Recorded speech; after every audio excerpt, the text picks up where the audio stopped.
All right, let's talk about Nigeria's 2026 budget. It's monumental, to say the least. The government is billing it as this huge reset, a new path to prosperity for everyone.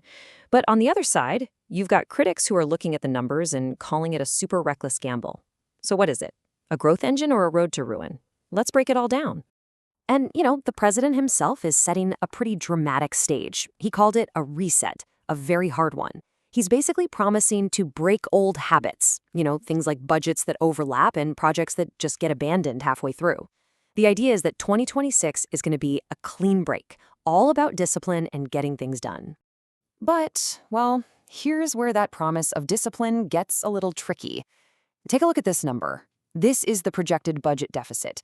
It's a staggering figure, and it raises the biggest question right off the bat. Can Nigeria actually afford a plan this ambitious? Okay, so to really get a handle on the scale of this whole thing, let's start with the government side of the story. What's the grand vision here? What's the thinking behind these massive, massive numbers? I mean, just look at the official name. The Budget of Consolidation, Renewed Resilience, and Shared Prosperity. It's absolutely packed with optimism, right?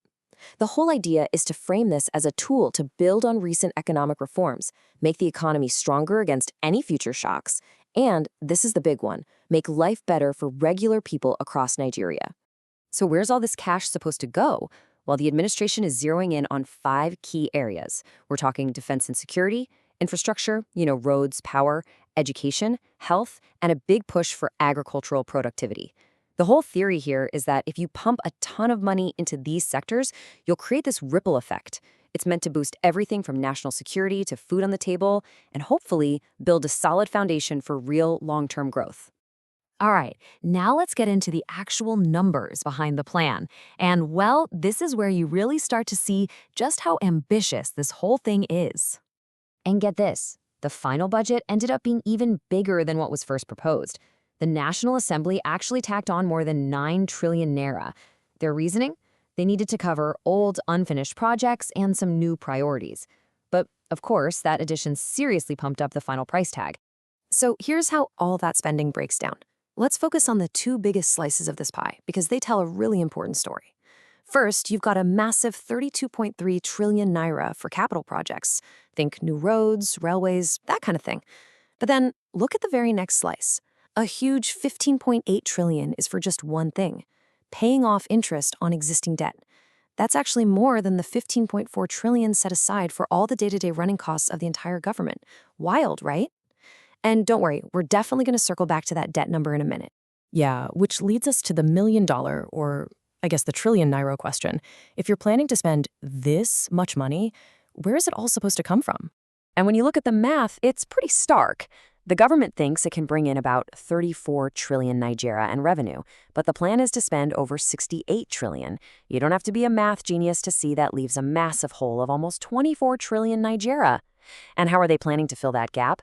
Well, a big part of the answer is more borrowing, including a brand new request for $6 billion in foreign loans. And that borrowing, well, that brings us to the other side of the coin. It's this growing, and I mean rapidly growing, concern over Nigeria's national debt. A lot of critics are saying it's getting dangerously close to a crisis point. I mean, just look at this timeline. It's pretty telling. Since the middle of 2023, Nigeria's public debt has just skyrocketed.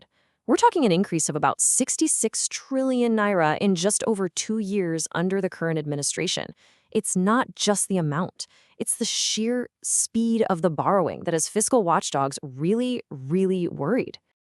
The fiscal watchdog group, Budget, put this in a way that's, well, it's simple and incredibly powerful. Think of it like this. For every 100 naira the government expects to earn, it's planning to borrow another 70. Just let that sink in. That ratio is incredibly high, and it just goes to show how much the government is relying on new debt just to keep the lights on and fund its plans. And this chart really drives home the real-world trade-offs. Look at this. The amount of money just to service the debt is more than 3.5 times what's being spent on education and health combined. This is what economists call crowding out. The debt payments are eating up such a massive chunk of the money coming in that there's just not much left for other essential services. Former Vice President Atiku Abubakar, I think, really summed up the core of this criticism. He said that borrowing new money just to pay off old debts, well, that's not a strategy. He calls it a dangerous cycle. And that's the big fear here, right? That Nigeria is walking into a debt trap, where you're just borrowing to pay off interest, and that cycle just gets harder and harder to escape. Okay, so we've been throwing around some huge numbers, trillions of naira, fiscal ratios, but what does this all actually mean for the average person in Nigeria? Let's take a look at the glimmers of hope versus some of the really tough realities people are facing. So there is some good news. There are definitely positive signs in the economy.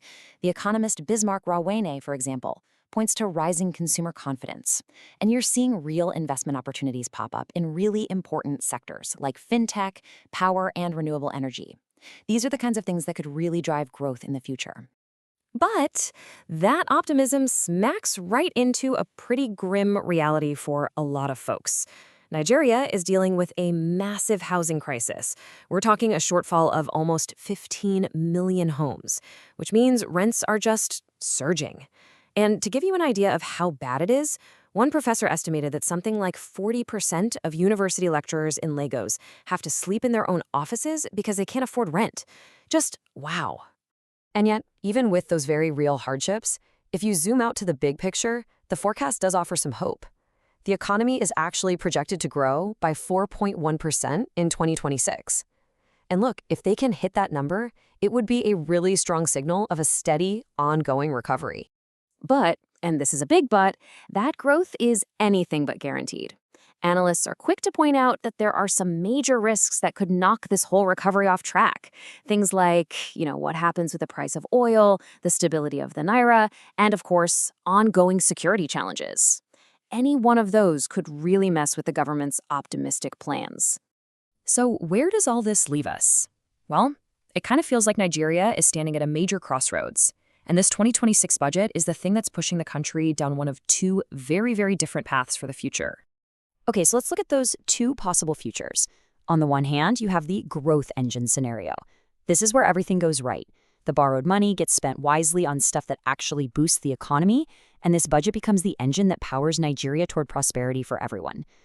But then there's the other path, the reckless gamble. This is where it all goes wrong, and the country is left with a mountain of unsustainable debt and a very unstable future. I think that watchdog group Budget really puts a fine point on the stakes here. Their warning is that if there isn't a real fundamental change in how things are done, the national budget stops being a tool for development, and instead it just becomes a record of broken promises, more debt, and a whole lot of missed opportunities. And so that leaves us right back where we started, with the central question: is this massive spending plan a bold, necessary investment in Nigeria's future, or is it a reckless gamble that's basically mortgaging the prosperity of the next generation? The government has placed its bet. Now the whole nation has to wait and see if it's an investment that pays off, or a gamble that Nigeria simply can't afford to lose.